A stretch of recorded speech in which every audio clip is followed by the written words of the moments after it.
La conception pédagogique d'un module, d'une séquence de MOOC, s'articule autour de 3 éléments fondamentaux que sont les objectifs pédagogiques, les activités pédagogiques et l'évaluation. Ces différents éléments sont interdépendants. De la bonne imbrication de chacun d'eux va dépendre la cohérence, le bon déroulement de votre formation. C'est ce qu'on appelle l'alignement pédagogique. L'élément le plus important, celui avec qui tout commence, c'est la définition des objectifs pédagogiques.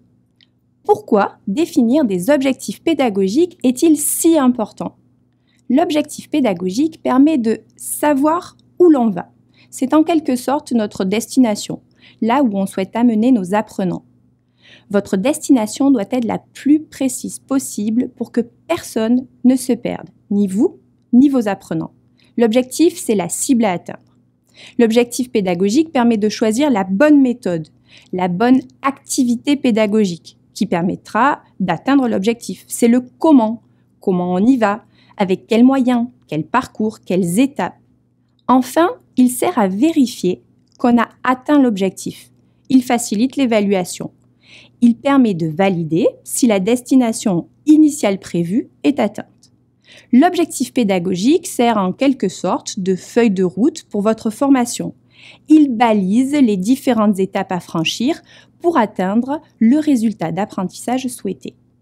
Il permet d'assurer la cohérence entre la destination cible, le parcours et l'arrivée. Il permet ainsi de garder vos apprenants motivés et engagés. Comment s'énonce un objectif pédagogique ?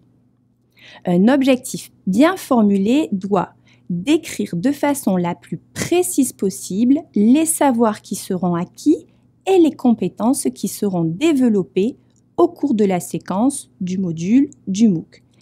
Et ce, toujours en fonction de l'apprenant.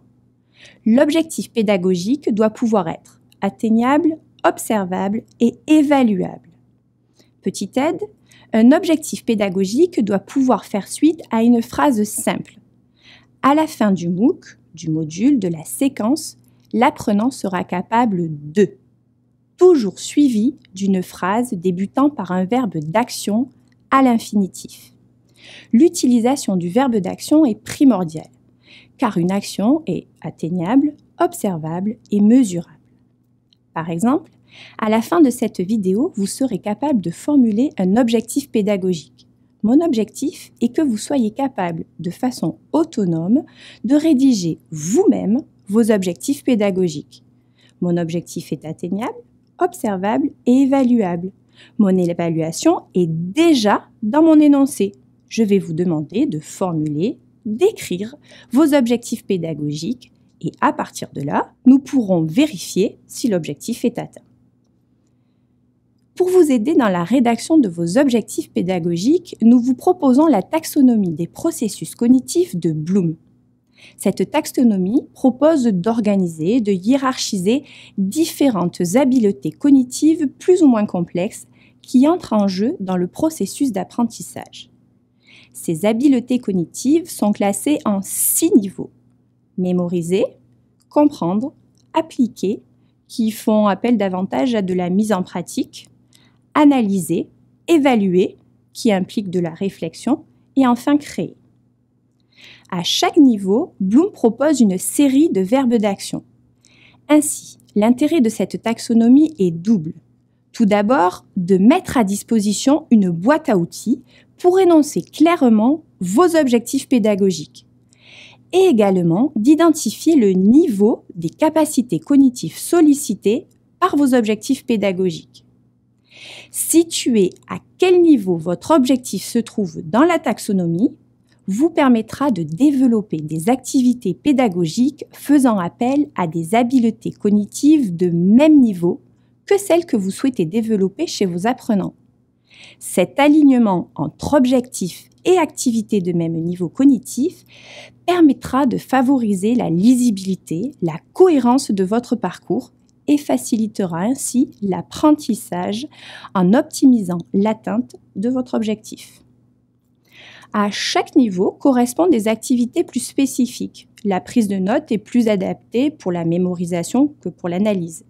Au contraire, le travail collaboratif est plus adapté à l'analyse qu'à la mémorisation. Enfin, la dernière étape est l'évaluation.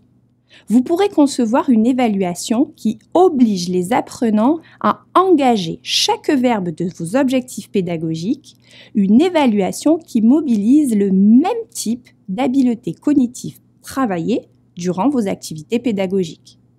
De la bonne formulation de vos objectifs pédagogiques va dépendre la qualité, l'alignement, la cohérence de votre scénarisation pédagogique, c'est-à-dire des méthodes et des activités que vous allez mettre en place et de l'évaluation que vous allez choisir pour savoir si vos apprenants sont arrivés à l'objectif visé. Il est donc très important de prendre le temps de bien réfléchir à la formulation de vos objectifs pédagogiques et de comprendre quelle transformation cognitive ils impliquent chez vos apprenants.